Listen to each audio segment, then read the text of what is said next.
അനുമോൾ ജയിച്ചത് പി ആറിൻ്റെ പവർ കൊണ്ടാണെന്നാണ് പറയുന്നത്. അത് ഒരിക്കലും ശരിയായ കാര്യമാണെന്ന് തോന്നുന്നില്ല. പി ആറിൻ്റെ പവറല്ല, പീപ്പിളിൻ്റെ പവർ കൊണ്ടാണ് അനുമോൾ ജയിച്ചതെന്ന് വ്യക്തമായി തെളിയിക്കാൻ സാധിക്കും. ആദ്യത്തെ ആഴ്ച മുതൽ ഇങ്ങോട്ട് വന്നാൽ അനുമോൾക്ക് 20, 25, 29% വോട്ട് ഷെയർ സ്ഥിരമായി കിട്ടാറുണ്ട്.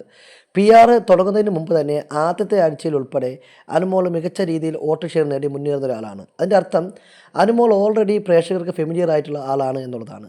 അതുമാത്രമല്ല, അനുമോളുടെ അതേ ടീമിനെയാണ് നമ്മുടെ ശൈത്യയും പി ആർ ഏൽപ്പിച്ചത്. അങ്ങനെ ശൈത്യയുടെ വോട്ട് നോക്കിയാൽ 2%, 4% ഒക്കെയാണ്.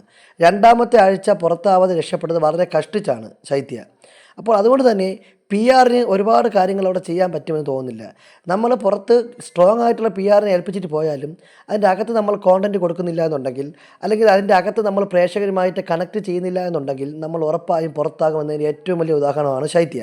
അപ്പോൾ അനുമോൾ പി ആറിൻ്റെ പവർ കൊണ്ട് മാത്രമാണ് ജയിച്ചത് എന്ന ആരോപണം ഇപ്പോൾ സോഷ്യൽ മീഡിയയിൽ വൈറലായിക്കൊണ്ടിരിക്കുകയാണ്. എന്നാൽ പി ആറിൻ്റെ പവർ കൊണ്ടല്ല, പീപ്പിളിൻ്റെ പവർ കൊണ്ടാണ് നമ്മുടെ അനുമോൾ ജയിച്ചത് എന്നുള്ള കാര്യത്തിൽ യാതൊരു തർക്കവുമില്ല.